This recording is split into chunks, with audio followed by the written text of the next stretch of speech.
Did you know that if you want to become stronger, move better, and even feel 20 years younger, there are only 10 essential exercises you really need to do? In this video, I will show you exactly what these exercises are and why everyone over the ages of 50, 60, and even 70 should start practicing them today.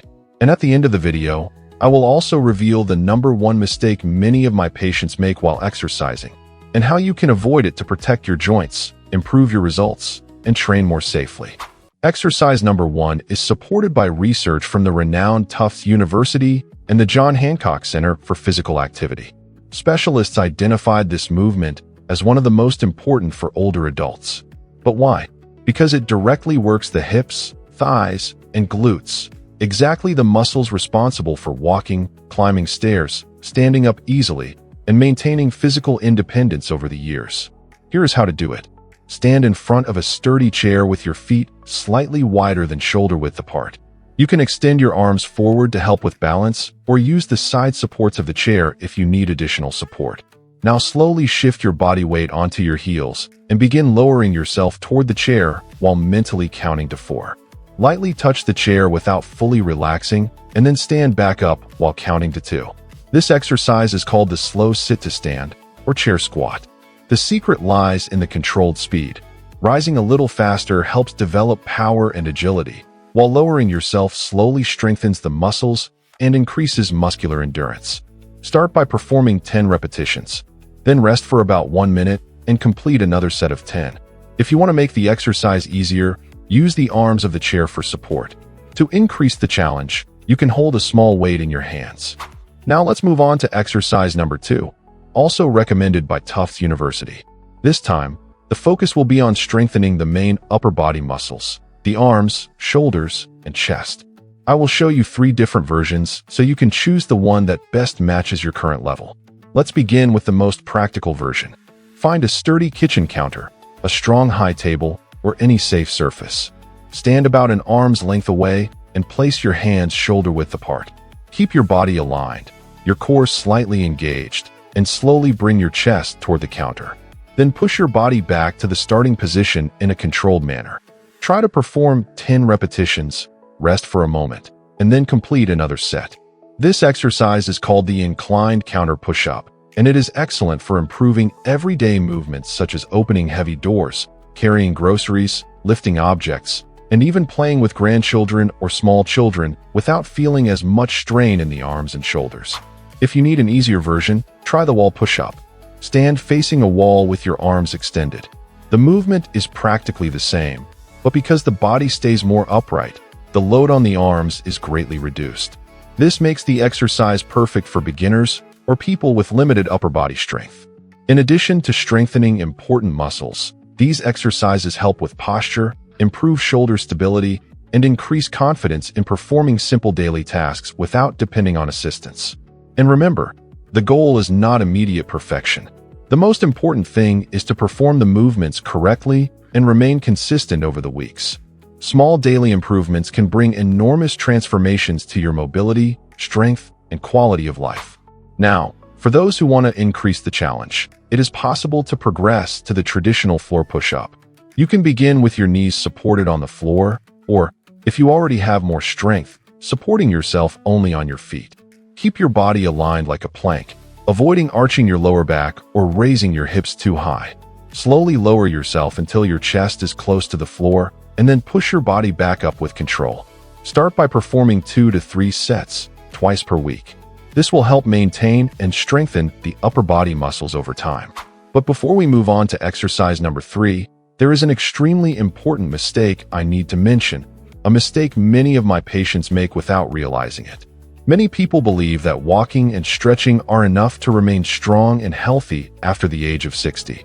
Although these activities are excellent for circulation, mobility, and overall well-being, research shows that they alone cannot adequately combat sarcopenia, the progressive loss of muscle mass associated with aging. And this muscle loss can lead to falls, difficulty walking, joint pain, and gradual loss of independence. The good news is that recent studies from 2024 show that older adults can not only prevent, but even reverse part of sarcopenia through progressive strength training, known as PST, progressive strength training. But what does that mean in practice? It means gradually increasing the level of challenge as the body becomes stronger. Think of it like taking care of a plant. You do not keep giving it exactly the same amount of water forever. As the plant grows, it needs more nutrients and more stimulation to remain healthy. The exact same thing happens with muscles. If you always perform the same movements without progression, the body stops improving. However, when you slowly increase the challenge, whether by adding repetitions, resistance, or control, the muscles continue becoming stronger. That is exactly how many patients in their 70s are able to regain movement, balance, and energy that seemed lost for decades. Now let's move on to exercise number 3, an extremely powerful movement for strengthening the back, core, and trunk muscles. These muscles are often overlooked, but they are essential for body stability, proper posture, and everyday activities such as lifting objects or maintaining balance. Let's begin. Stand with your feet shoulder-width apart. Hold light weights in your hands. They can be small dumbbells or even soup cans if you are exercising at home. Lean your torso slightly forward to a comfortable point while keeping your core engaged and your spine aligned. From this position, pull the weights toward your chest, squeezing your shoulder blades together as if you were trying to bring your shoulders together behind your back. Then slowly lower your arms and repeat the movement. Perform about 10 repetitions for 2 or 3 sets. Start with light weights and gradually increase them as you gain strength. Always remembering the principle of gradual progression, just like in the example of a growing plant. This exercise is called the standing row, and it is excellent because it strengthens one of the largest muscles in the back, the latissimus dorsi. Strengthening this area greatly improves posture, reduces back pain, and makes simple movements such as carrying bags, pulling doors, or lifting objects easier without overloading the spine. So far, we have already worked on the 3 fundamental movements of strength training: pushing through push-ups, pulling through rows, and leg strength through the chair squat. These 3 patterns form the most important foundation for a strong and functional body after the ages of 50, 60, and 70.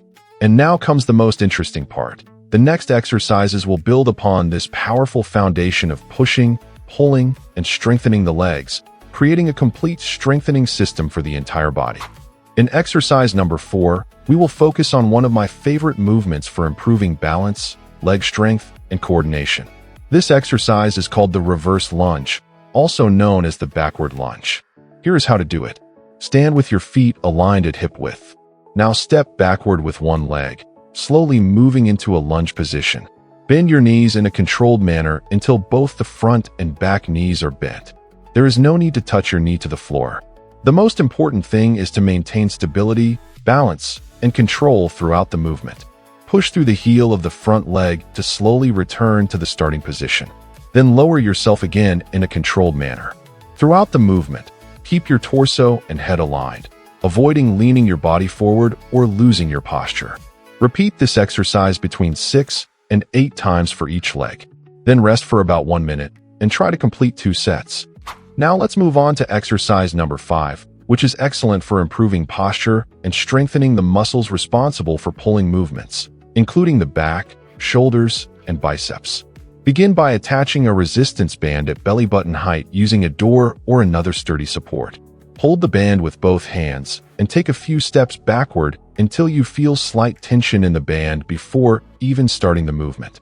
Now pull the band toward your body while keeping your elbows close to your torso and squeezing your shoulder blades together, as if you were trying to bring your shoulders together behind your back. Then slowly return to the starting position. This exercise is known as the resistance band row, and it is excellent for improving everyday movements such as opening heavy doors, carrying groceries, or pulling objects without overloading the spine. In addition, it greatly helps posture, reduces shoulder pain, and strengthens essential muscles for maintaining stability and independence over the years. Try to perform between 10 and 12 repetitions for 2 or 3 sets, about 3 times per week. So far, we have already worked the legs, arms, back, and core muscles. Now, in exercise number 6, we will focus on something extremely important and often overlooked: grip strength and whole body functional capacity. Did you know that grip strength is considered one of the greatest indicators of health and longevity? Large international studies have shown that people with greater hand strength tend to have better cardiovascular health, lower risk of disease, and even longer life expectancy. In other words, strengthening your grip is not just about opening difficult jars. It means living with more strength, independence, and safety. To work on this, we will use the exercise called the farmer's carry. Here is how to do it. Hold a weight slightly heavier than what you are used to in each hand. They can be dumbbells, grocery bags, or any safe object. To begin, something between 2 and 5 kilograms may already be enough. Stand upright with good posture, shoulders slightly back, and your core engaged. Now walk in a straight line for about 10 to 15 steps. Keep your arms slightly away from your body and avoid leaning your torso from side to side. The goal is to walk with stability and control, then rest and repeat for 2 to 3 sets. This exercise strengthens not only the hands, but also the shoulders, core, back, and legs. In addition, it mimics real-life movements such as carrying grocery bags, suitcases, or heavy objects without losing balance. Now let's move on to exercise number 7, one of the movements I use most often with my patients along with the squat. This exercise is called the glute bridge. It works some of the largest and most important muscles in the body, the glutes and hamstrings. Begin by lying on your back on the floor with your knees bent and your feet positioned hip-width apart. Now press your heels into the floor and slowly lift your hips until your body forms almost a straight line between your knees, hips, and shoulders. Keep your core engaged throughout the movement and hold the position at the top for 2 to 3 seconds. Then slowly lower your hips back down to the floor with control. Perform between 10 and 12 repetitions and repeat for 2 more sets.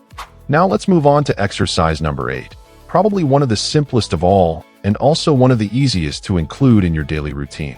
Stand with your feet aligned at hip width. Now slowly raise your heels, standing on your toes. Hold the position for about 3 seconds. Then lower your heels and shift your body weight backward, lifting your toes off the floor and holding that position for another 3 seconds. In other words, heels up, hold, then toes up, hold. Repeat between 10 and 15 times for each movement, performing 2 or 3 sets. These exercises are called heel raises and toe raises. They are excellent for strengthening the calves, ankles, and lower leg muscles, making activities such as walking, running, standing for long periods, and maintaining balance much easier. One great advantage is that you can even perform this exercise while seated and watching television. This is a great option for beginners or people with balance difficulties. To increase the challenge, try performing the heel raise using only one leg while holding on to a sturdy support. Now let's move on to exercise number 9, focused on strengthening the deep abdominal muscles, structures that are extremely important for stability, balance, and spinal protection. Many physical therapists consider this one of the best exercises for strengthening the core safely. Here is how to do it. Lie on your back with your arms pointing toward the ceiling and your knees bent at 90 degrees. Now slowly lift your legs until your shins are parallel to the floor. Keep your lower back fully pressed against the floor and your core engaged. The effort should come from the core, not from the hip muscles. Hold this position for 10 to 30 seconds. Perform 3 to 5 sets, about 4 to 5 times per week. This exercise is known as the dead bug and may seem simple, but it is extremely effective for improving body stability and movement control. If you are a beginner, you can start by moving only one arm or one leg at a time. To increase the challenge, try slowly alternating leg extensions while keeping your core tight and your lower back stable on the floor. So far, we have covered 9 extremely powerful exercises. But before showing you the last one, I need to warn you about another very common mistake: trying to do too many exercises right at the beginning. Many people start motivated and end up overdoing it, which can cause pain, injuries, or discouragement. To avoid this, there is a simple structure I often recommend to many patients: the push, pull, and legs method. It works like this: 3 sessions per week. Each session should include 1 pushing exercise, such as push-ups, 1 pulling exercise, such as rows, 1 leg exercise, such as glute bridges or squats. Now we have reached the final exercise, and it may be the most important for your overall health. We are talking about cardio. And yes, many people do not enjoy this part as much, but no exercise program is complete without cardiovascular activities. The good news is that you can choose something you truly enjoy doing. Walking, dancing, swimming, cycling, light sports, any activity that raises your heart rate and keeps your body moving counts. The initial goal can be about 45 minutes per week, divided into short sessions of 10 to 15 minutes. Over time, try to progress until you reach approximately 150 minutes per week, which is the official recommendation from the world's leading physical activity guidelines. And now that you know these 10 incredible exercises, there is something even more interesting. Did you know that it is possible to significantly strengthen your legs and improve your walking with just 10 minutes per day? With the right routine, simple movements can bring surprising results to your strength, balance, and independence. The most important thing to remember is that it is never too late to start. Your body can still respond, improve, and become stronger at any age.